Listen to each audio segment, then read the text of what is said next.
My name is Bob Hagan. Today, of course, is February 21st, the day that we celebrate President's Day. We are streaming on the internet at NewsTalk1230.net, so you can tell your friends and family who live not close by that they can listen to the same programs that interest you here on TownHall and, of course, throughout the day on NewsTalk 1230. First up, I want to let you know that we're going to be talking tomorrow about health care, and the question will be whether Washington should make health care decisions for you and your family. A gentleman named Eric O'Keefe believes that the right answer to the health care question is to permit states to work together to create health care compacts as defined in the Constitution. The chairman of the Health Care Compact Alliance explains his plan Tuesday on WFVA Town Hall, and your opportunity to participate, as always, will be at 371-5756.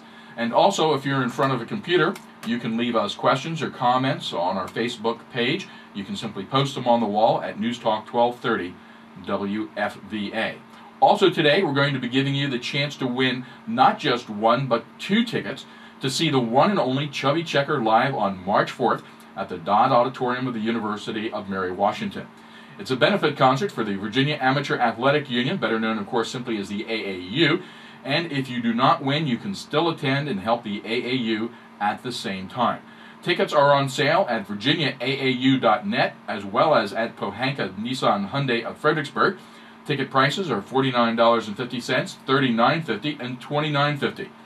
Chubby Checker live, what could be better? Free tickets, courtesy of WFVA. Simply be the 7th caller after I announced this morning that we've cleared the lines at 8:20. Now today, we're going to be speaking with Mr. Jim Thomas about the songs of slaves, the spirituals that help sustain people who otherwise lived without hope. The man who joins us in the studio to tell us about those amazing stories, Jim Thomas, is pretty amazing himself. He's president of the U.S. Slave Song Project, Incorporated. He happens to reside in Stafford, Virginia, and Martha's Vineyard, so you have 2 locations where you can trip across him. He's given presentations on spirituals in Germany, Brazil, Austria, Sweden, Africa, and various locations across the United States, and we've been honored to have him speak at the Chatham Manor right here in Fredericksburg. In 1976, he was the founding director of the American Red Cross Chorus at its headquarters in Washington, D.C. He has recruited and directed military choirs in Vietnam and Germany. While attending Fisk University in Nashville, Mr. Thomas sang with the world-renowned Fisk Jubilee Singers. Later, he sang with the Robert Shaw Chorale in Atlanta, Georgia, and the Paul Hill Chorale at the John F. Kennedy Center for the Performing Arts in Washington. In 1999, he was awarded the National Diversity Award by the American Red Cross. In the year 2000, awarded the American Red Cross President's Award for Leadership. I could go on and on. What a remarkable man we have in our studio today. And first of all, Jim Thomas, welcome to WFVA Town Hall, and thank you for taking time out of your very busy schedule to join us. Thank you, Bob. Thanks for having me. First things first, I have to ask you a real quick question, and that is, both in Fredericksburg and Martha's Vineyard, you're obviously in Fredericksburg here. How do you split your time? Is it every other month? Do you...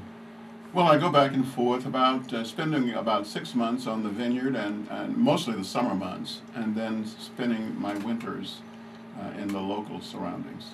So you go north to cool off in the summertime. Yes. Catch those sea breezes. All right, I'm jealous. We should be talking about that more. But for today, our topic is absolutely going to be spirituals.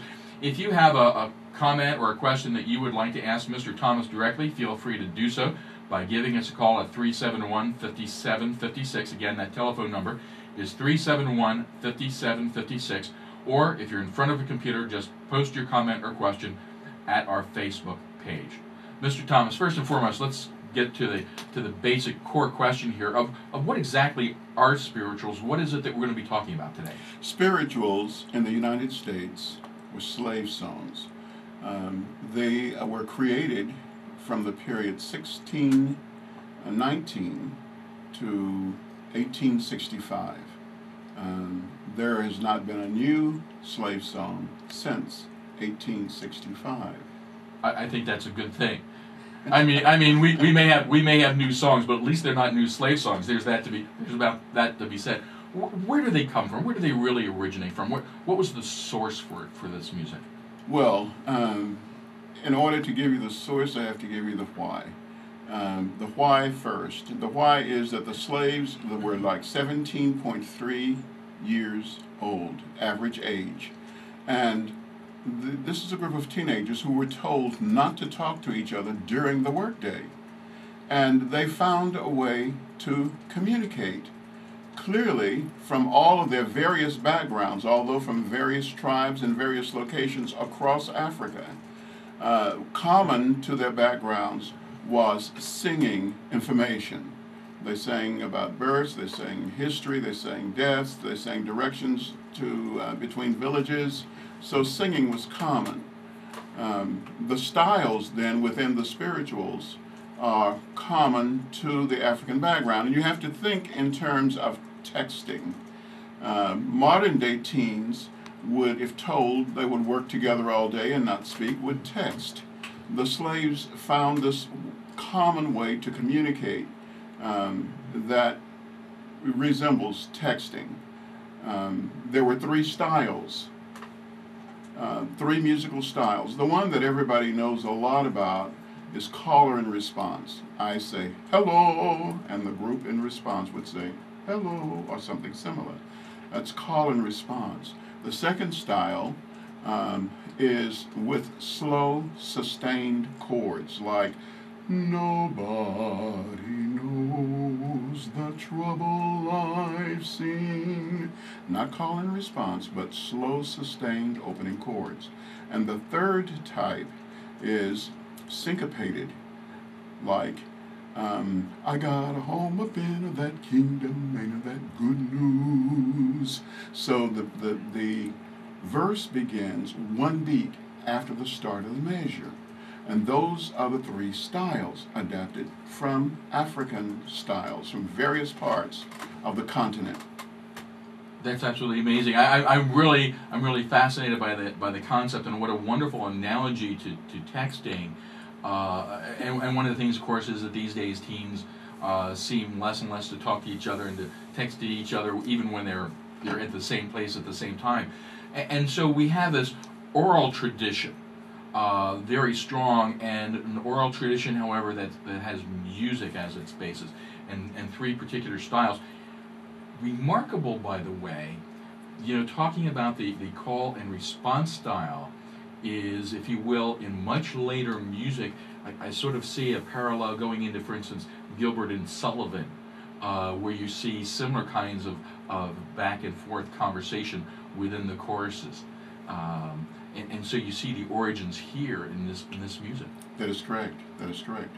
Or you can think in terms of the Greek chorus. It's the same concept, back and forth, especially with the call and response. What I failed to mention too, by the way, and how it got started, is that the carriage drivers, the nursemaids, the cooks who accompanied the master and mistress to church on Sunday saw that the master and mistress were moved by the language of the church, and that they could use that language to communicate anything to each other and go undetected. So you have the ability to transmit information, not by speaking to each other, which is clearly prohibited. That is correct. But hey, we just had singing going on out there. Obviously not a problem. So the slave owners and those who are managing the field hands are not particularly paying any attention to the words. They just hear what they interpret as singing, joyful singing, if you will. Yes. When there's a whole lot more going on than correct. that. Were the musical styles brought over from Africa? Let's go back to that concept that we do have a large number of nations, a large number of regions, very diverse backgrounds that are being brought together. Were all these musical traditions you were talking about, were they throughout Africa? There must have been some differences in those traditions. There are about 3,000 of the spirituals captured since the end of the Civil War, since 1865. And these three styles are the only ones that crop up over and over and over again, although the slaves came from all across the continent. So it seems to us from that delivery that unless there was an insignificant number of people coming from tribes that sang other forms, that the majority of them were familiar with those styles. So, what do you think? What do you think is the cause, the occasion for the fact that those basic styles seem to be so uniform? I think because there is a lot of room for percussion in these three styles, and percussion, of course, was born on the African continent. That is probably the reason they lend themselves to a lot of percussion. Particularly, for instance, you talk about the syncopation. Yes. You know, certainly very evidenced in there, and the call and response and back and forth, and you can certainly hear that there as well. So that's an excellent observation here, is that we seem to have a percussion underwriting all these musical. So even though you have a diverse group of people coming together on this continent, having been kidnapped and brought here, there's almost a unified humanity, almost an underwriting humanity that says this is a way to communicate in an oral style that will be remembered. That is correct. And if we go back to oral traditions, one of the things about in the Renaissance, we talk about ballads, for instance, and one of the reasons for those is because the musical style helps to create the memory of the words that go into the story and helps to make the stories consistent from one generation to the next. That is correct. Easy to remember. Easy to remember, and there's a lot of retelling. repetition. These forms also lend themselves to repetition, which was necessary for the repetitive remembering of those songs from plantation to plantation to plantation. Do those songs also contain histories of either histories of particular tribes, of particular nations? Do they tell those kinds of stories, or are they more personal stories about?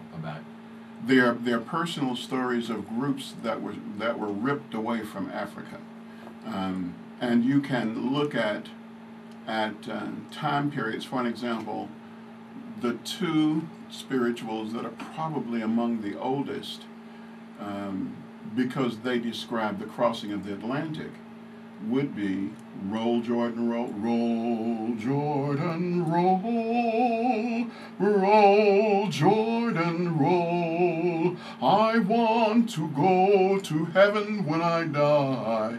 And heaven in the spirituals means Africa. To hear old Jordan roll. The second would be Deep River. So both referring to river, water, Jordan, refers to the crossing of the Atlantic. So deep river, my home, Africa, is over Jordan.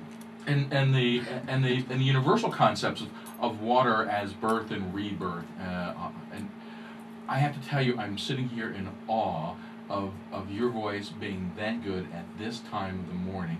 I could be awake for 24 hours consecutively, and my voice will never get there.